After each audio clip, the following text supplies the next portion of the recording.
And a very good evening, everybody. Day one at the state track meet in Bismarck. We got a lot of good athletes down there from TV8 land. Let's see how it went. Say hello to Williston's new state champ in the long jump, J.D. Williams, 23.25. Class A shot.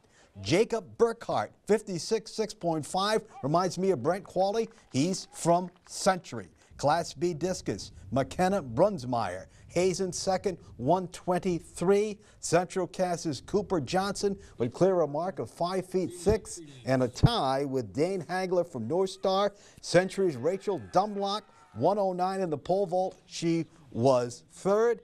And then how about this? Class A, 3,200. You got it. Watford City standout Jalen Ogle. 11.14. She won the state cross country title. She won Heen Immels, and she won a state title today again. So good for her. As we said, 2 state champs from TVA land, and we're just underway.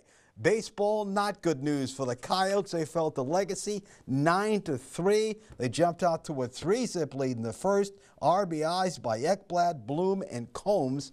Sabres come roaring right back, 5 in the third, 4 in the sixth. They win 9-3. So Williston simply has to beat Dickinson tomorrow, or their dreams of getting to the state will come to an end. That's 11 a.m. Dickinson beat them badly twice during the regular season when the games actually counted. Williston beat Dickinson twice when they didn't count. So hopefully the Coyotes can go get them and stay alive. Century beat the Midgets 10-3. Mandan got Minot 4-3. Jamestown shuts out Bismarck 4-zip. Softball, Jamestown shuts out Williston and Dickinson 5-zip. Minot over Legacy, Century over Bismarck, and Dickinson over Mandan. So the Coyotes have to win tomorrow as well to keep their hopes alive of getting to state. Tennis, more bad news. Legacy gets Williston 4-1. Dickinson gets Williston 3-2. So that means the Coyotes will not go as a team. Hopefully tomorrow and over the weekend they can qualify some individual players and perhaps a doubles team. We'll be hoping that. NBA Finals, it's over. Everybody was burying the Celtics. Not so quickly. They win again, 110-97 at home. Derek White, 24. Marcus Smart, 23. And the series now sits at 3-2. Game 6 Saturday night in Miami. You never know what's going to happen. That's why they call it sports. That's why we love sports. Stanley Cup Western Conference Final. Looked like Vegas was going to knock them out. Not so quickly. Dallas comes back. Joe Pavelski with a goal in overtime.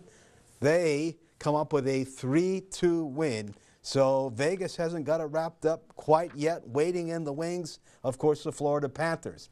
After taking the final of the 3-game series against the Giants, Twins were off tonight. Tomorrow, they welcome the Jays to town. Twins will give the ball to St. Paul's Louis Varlin, 2-0 in the season. For the Jays, it's the veteran Kevin Gossman, 2-3 on the year. Jays off to a very slow start in the AL East. Last place, 26-24, 9.5 games behind the Rays. So it's going to be very, very interesting to see how things go out. Twins want to get things turned around. No question about that. We didn't get Johnny Kendall in on Tuesday. We will tonight. Let's see what Johnny has for us.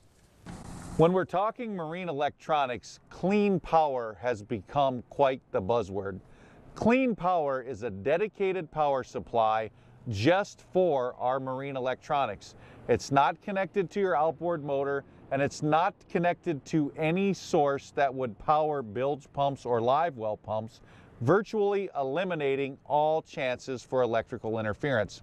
And here's how I get clean power. I start with a very large lithium battery. This provides 13.6 to 13.9 volts continuously over the entire day. I use 8-gauge marine grade wire to deliver that power to a dedicated fuse panel.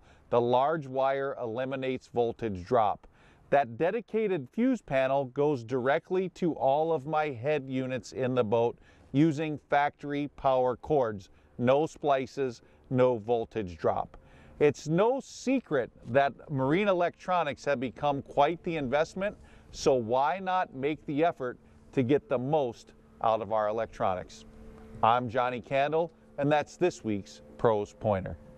All right, Johnny, thanks. Let's take a time out on First News at 10.